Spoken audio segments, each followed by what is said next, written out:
रात के ठीक 11:15 बजे थे। दिल्ली के कश्मीरी गेट बस अड्डे पर हल्की हल्की ठंड फैल चुकी थी। दिसंबर का महीना था और धुंध धीरे धीरे जमीन से उठकर रोशनियों को निगलने लगी थी। बस अड्डा आम दिनों की तरह शोरगुल से भरा नहीं था। कुछ इक्का दुक्का लोग, कुछ चाय की दुकानें और दूर खड़ी सरकारी बसें जिनकी हेडलाइट्स धुंध में भूतिया आंखों की तरह चमक रही थीं। आर्यन, उम्र करीब 22 साल, अपने कंधे पर बैग टांगे प्लेटफॉर्म नंबर 6 पर खड़ा था। वो एक कॉलेज स्टूडेंट था। सेमेस्टर एग्जाम खत्म हुए थे और वह अपने गांव सोनापुर जा रहा था, जो शहर से लगभग 300 किलोमीटर दूर जंगलों और हाईवे के बीच बसा एक छोटा सा कस्बा था। आर्यन ने मोबाइल देखा, माँ का मिस्ड कॉल। उसने कॉल बैक किया। हाँ माँ, बस मिल गई है, सुबह तक पहुँच जाऊंगा। रात में ध्यान से रहना बेटा, आज अमावस है। माँ की आवाज में हल्की चिंता थी। माँ आप भी ना, कुछ नहीं होता, आर्यन हंसते हुए बोला। लेकिन फोन करते ही न जाने क्यों उसका दिल एक पल को भारी हो गया। अजीब बस नंबर था, अब 78/0913। बस पुरानी थी, नीले रंग की पेंट उखड़ चुकी थी। सामने शीशे पर सफेद रंग से लिखा था, सोनापुर अंतिम बस। अंतिम बस, आर्यन ने मन ही मन दोहराया। ड्राइवर करीब 50-55 साल का था, आंखें लाल, चेहरा थका हुआ और माथे पर पसीना, जबकि ठंड थी। कंडक्टर ने बिना आर्यन की ओर देखे टिकट फाड़ते हुए कहा, पीछे बैठ जाओ, आगे सीट खराब है। आर्यन पीछे की तरफ चला गया। बस में कुल मिलाकर 8-9 यात्री ही थे। एक बूढ़ी औरत जिसकी आंखें लगातार जमीन पर थीं, एक आदमी जो खिड़की से बाहर ऐसे देख रहा था जैसे किसी को ढूंढ रहा हो, और सबसे पीछे एक सीट पर कोई बैठा ही नहीं था, फिर भी उस सीट की खिड़की खुली हुई थी। बस चल पड़ी। रात के 12:05। बस ने जोर से आवाज की, धड़ धड़ धड़, और धीरे धीरे बस अड्डे से निकलकर हाईवे की तरफ बढ़ने लगी। शहर की लाइट्स पीछे छूटने लगी। मोबाइल नेटवर्क कमजोर हो गया। आर्यन ने ईयरफोन लगाया और गाना चलाया, लेकिन तभी ठक ठक, किसी ने उसकी सीट के पीछे से थपथपाया। आर्यन ने मुड़कर देखा, पीछे कोई नहीं था। उसने सोचा शायद बस का झटका होगा। गाना दोबारा चलाया। कुछ मिनट बाद फुस फुस, जैसे कोई उसके कान के पास धीरे से सांस ले रहा हो। आर्यन ने तुरंत ईयरफोन निकाल दिया। पीछे देखा, वही खाली सीट, खिड़की अब भी खुली, लेकिन बाहर हवा बिल्कुल नहीं चल रही थी। पहली अजीब बात, आर्यन उठकर कंडक्टर के पास गया। भैया, पीछे वाली खिड़की बंद कर दीजिए, ठंड लग रही है। कंडक्टर ने अजीब नजर से उसे देखा। कौन सी खिड़की? वही, आखिरी सीट वाली। कंडक्टर का चेहरा अचानक सख्त हो गया। वह धीरे धीरे बोला, बेटा, उस सीट पर कोई नहीं बैठता। क्यों? कंडक्टर ने जवाब नहीं दिया, बस आगे बढ़ती रही। ड्राइवर ने शीशे से आर्यन को देखा और हल्की सी मुस्कान दी। वो मुस्कान इंसानी नहीं लग रही थी। हाईवे का सन्नाटा, करीब रात के 1:30 बजे। बस अब एक सुनसान हाईवे पर थी, दोनों तरफ जंगल, कोई स्ट्रीट लाइट नहीं। बस की हेडलाइट्स धुंध को काटती हुई आगे बढ़ रही थीं। तभी धप, बस अचानक रुक गई। सभी यात्री हिल गए। ड्राइवर ने इंजन बंद कर दिया। क्या हुआ? किसी ने पूछा। ड्राइवर बोला, कुछ रास्ता पार कर रहा है। आर्यन ने खिड़की से बाहर देखा। सड़क के बीचों बीच एक काली परछाई खड़ी थी, न कोई शक्ल, न कोई चेहरा। बस की लाइट उस पर पड़ते ही वो परछाई धीरे धीरे सिर उठाने लगी, और तभी बस के अंदर सारी लाइटें एक साथ बंद हो गईं। अंधेरा, पूरी बस में सिर्फ सांसों की आवाज। बस के अंदर घुप अंधेरा था। इंजन बंद, लाइटें बंद, मोबाइल की स्क्रीन तक ने साथ छोड़ दिया था। आर्यन की कलाई पर अब भी वो ठंडी पकड़ थी, ऐसी ठंड जैसे किसी ने बर्फ में हाथ डुबोकर उसकी नसें जकड़ ली हो। आर्यन ने धीरे से फुसफुसाया, कौन है? कोई जवाब नहीं, सिर्फ उसकी गर्दन के पास गरम गरम सांसें। उसने झटके से हाथ छुड़ाने की कोशिश की, लेकिन पकड़ और मजबूत हो गई। अंधेरे में आंखें। तभी टक, बस की इमरजेंसी लाइट जल उठी। हल्की लाल रोशनी में आर्यन ने बगल की सीट की तरफ देखा। वहाँ कोई बैठा था, एक आदमी, लेकिन उसका चेहरा पूरा धुंधला था। ना आंखें साफ दिख रही थीं, ना नाक, ना होंठ, बस एक काली सी परछाई जिसमें से सफेद दांत झलक रहे थे। वो आदमी बहुत धीमी आवाज में बोला, तुम मुझे देख सकते हो? आर्यन की चीख गले में अटक गई। उसका पूरा शरीर सुन्न हो चुका था। ड्राइवर की सच्चाई, अचानक बस की आगे वाली लाइटें भी जल उठीं। ड्राइवर अपनी सीट पर बैठा था, बिल्कुल शांत, जैसे कुछ हुआ ही ना हो। कंडक्टर पीछे आया। उसने आर्यन को देखा और उसका चेहरा पीला पड़ गया। तुमने उससे बात क्यों की? कंडक्टर फुसफुसाया। कौन है ये? आर्यन कांपते हुए बोला। कंडक्टर ने निगलते हुए कहा, जिसे रात की बस दिख जाए वो बस से उतरता नहीं। आर्यन का दिल जोर से धड़कने लगा। ये इंसान नहीं है, कंडक्टर बोला, ये रास्ते में मर चुका है, पहली मौत। तभी पीछे से एक चीख सुनाई दी, बचाओ। वही बूढ़ी औरत, वो अपनी सीट से उठ चुकी थी। उसकी आंखें पूरी सफ़ेद थीं। वो सामने खड़ी उसी परछाई की तरफ इशारा कर रही थी। वो आ गया, वो मुझे लेने आया है। अचानक उस बूढ़ी औरत का शरीर जोर से पीछे की तरफ खींच गया, जैसे किसी अदृश्य रस्सी ने उसे खींच लिया हो। धड़ाम, उसका सिर बस की खिड़की से टकराया। एक आवाज़ आई, कचक, और वो वहीं गिर पड़ी। बस में सन्नाटा। फिर धीरे धीरे फर्श पर खून फैलने लगा। आर्यन की आंखों के सामने सब धुंधला हो गया। जो नाम पुकारता है, वो परछाई फिर आर्यन की तरफ मुड़ी। अब उसका चेहरा थोड़ा साफ दिख रहा था। आंखों की जगह खाली गड्ढे और मुंह से गिरता काला तरल। वो मुस्कुराया। आर्यन। आर्यन चौंक गया। तुम मेरा नाम कैसे जानते हो? वो बोला, तुमने बस ली, अमावस की रात, अंतिम बस। ड्राइवर धीरे से बोला, अब ये बस सिर्फ एक ही जगह रुकती है। कहाँ? आर्यन चीखा। ड्राइवर ने शीशे में देखा, जहाँ से कोई वापस नहीं आता। बस फिर चल पड़ी। इंजन अपने आप स्टार्ट हो गया, बिना चाबी, बिना आवाज। बस आगे बढ़ने लगी, लेकिन बाहर का रास्ता बदल चुका था।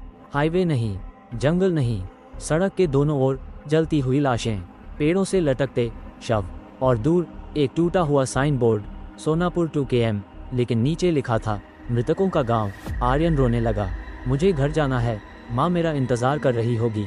वह परछाई उसके कान के पास आई। हम सबका कोई न कोई इंतजार करता था। बस अब किसी सड़क पर नहीं चल रही थी। आर्यन ये साफ महसूस कर सकता था। खिड़की के बाहर कोई जमीन नहीं थी, सिर्फ धुआं, अंधेरा और जलने की गंध। ऐसी गंध जैसे मांस जल रहा हो। बस के अंदर बैठे लोग अब इंसान जैसे नहीं लग रहे थे। उनके चेहरे धीरे धीरे बदल रहे थे। यात्री जो अब यात्री नहीं थे, वो आदमी जो खिड़की से बाहर देख रहा था, अब लगातार अपने ही नाखून चबा रहा था। उसके मुंह से खून टपक रहा था। एक और आदमी अपना सिर दीवार पर मार रहा था। धप धप, हर टक्कर के साथ उसका चेहरा और चपटा हो रहा था, लेकिन वो दर्द में चिल्ला नहीं रहा था, वो हंस रहा था। कंडक्टर का सच। आर्यन चीख पड़ा, रोक दो बस, मुझे उतरना है। कंडक्टर ने थकी हुई आंखों से उसकी तरफ देखा। तुम सोचते हो हम जिंदा हैं? आर्यन सन रह गया। कंडक्टर ने अपनी शर्ट का बटन खोला। उसके सीने में एक गहरा गड्ढा था, दिल की जगह काली राख। हम सब इसी बस में मरे थे। हर अमावस ये बस चलती है, और जो जिंदा चढ़ता है वही अगला कंडक्टर बनता है। आर्यन का दिमाग सुन्न हो गया। नहीं, मैं नहीं मर सकता। ड्राइवर ने मुड़कर देखा। ड्राइवर ने अचानक ब्रेक लगाया। बस झटके से रुकी। ड्राइवर ने गर्दन घुमाई। अब उसका चेहरा पूरा दिख रहा था। आंखें नहीं थीं, सिर्फ 2 जलते हुए छेद। मरने से पहले सब यही कहते हैं। उसने बस का शीशा थपथपाया। देखो बाहर, बाहर का सच। आर्यन ने कांपते हुए देखा। बाहर एक बड़ा सा गड्ढा, उसके अंदर हजारों बसें, हर बस में लोग चीखते हुए, जलते हुए, और हर बस के ऊपर एक नाम लिखा था, उनकी आखिरी मंजिल। आर्यन ने अपनी बस का नाम देखा, सोनापुर। नीचे तारीख, आज की। माँ की आवाज। तभी उसके कानों में एक जानी पहचानी आवाज गूंजी, आर्यन बेटा, कहाँ हो? माँ। आर्यन रो पड़ा। माँ, मैं यहाँ हूँ। बस की आखिरी सीट पर बैठी परछाई बोली, वो तुम्हारी माँ नहीं है, वो तुम्हारा डर है। और तभी आर्यन ने देखा, बस की खिड़की में माँ का चेहरा नहीं, अपना ही मरा हुआ चेहरा। आंखें बाहर निकली हुई, गर्दन टेढ़ी, मुंह खुला।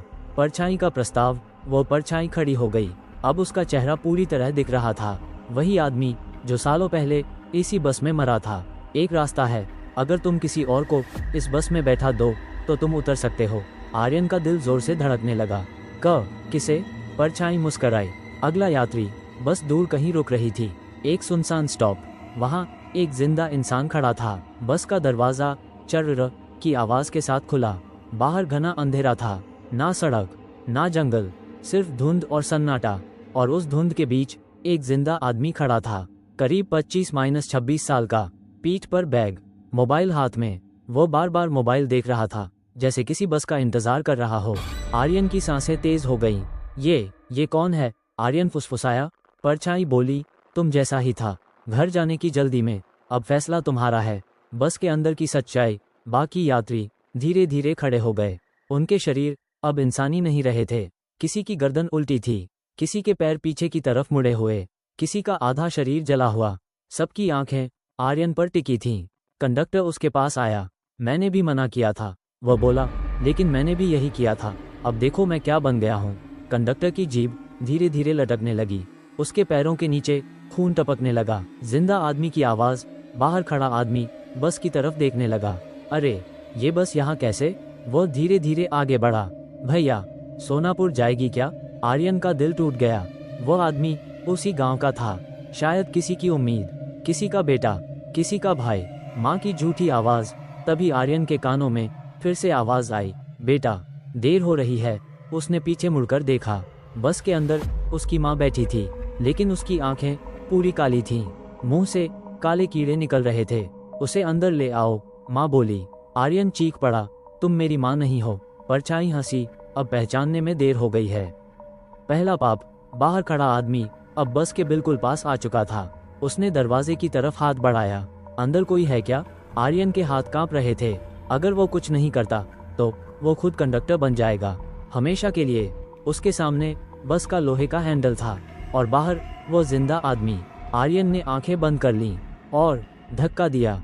चीख। वो आदमी संतुलन खो बैठा, सीधा बस के अंदर गिर पड़ा। बस का दरवाजा धड़ाम से बंद हो गया।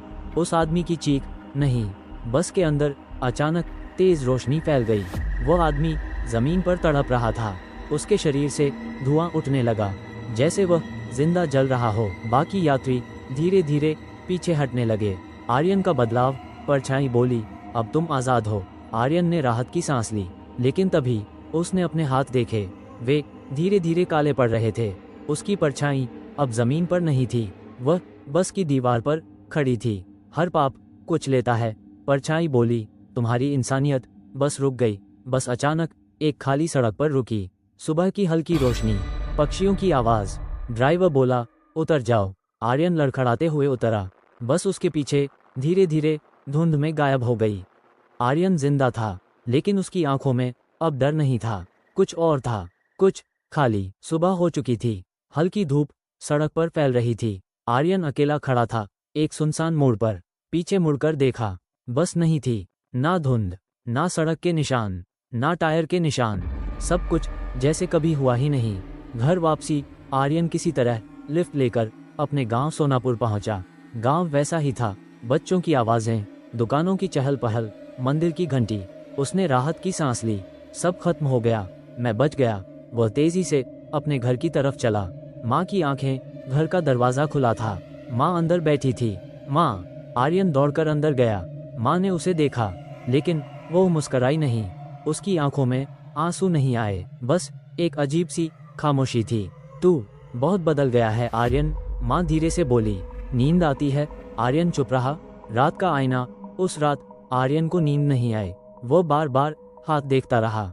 अब वे पूरी तरह सामान्य थे, लेकिन दिल के अंदर कुछ मर चुका था। रात के 2:13। वो पानी पीने उठा। रसोई में आईने के सामने रुक गया, और आईने में वो अकेला नहीं था। उसके पीछे बस की परछाई थी, पुरानी, नीली, टूटी हुई। आईने में बस का दरवाजा खुला। सच, आईने में कंडक्टर खड़ा था। वही। तुम सोचते हो बस ने तुम्हें छोड़ दिया? नहीं आर्यन, बस ने तुम्हें चुन लिया है। आर्यन की सांसें रुक गईं। अब हर अमावस तुम्हें आवाज सुनाई देगी, और एक दिन तुम खुद ड्राइवर की सीट पर होगे। अखबार की खबर।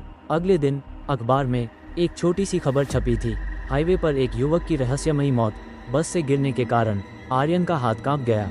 नाम था राहुल मिश्रा, वही लड़का जिसे उसने धक्का दिया था। नीचे लिखा था, बस का कोई पता नहीं चला। आखिरी दृश्य, रात, अमावस। आर्यन अपने कमरे में बैठा था। अचानक धड़ धड़, वही आवाज। खिड़की के बाहर धुंध, और दूर एक जानी पहचानी नीली बस। मोबाइल अपने आप जल उठा। स्क्रीन पर लिखा था, अंतिम बस आ चुकी है, और नीचे कंडक्टर। आर्यन। आईने में उसकी परछाई अब मुस्कुरा रही थी। कहानी समाप्त, क्योंकि कुछ यात्राएं खत्म नहीं होती, वे सवारियां बन जाती हैं, बस। ऐसे ही वीडियो देखने के लिए हमारे चैनल हॉरर स्टोरीज चैनल को सब्सक्राइब करें और बेल आइकॉन घंटी का निशान दबाएं।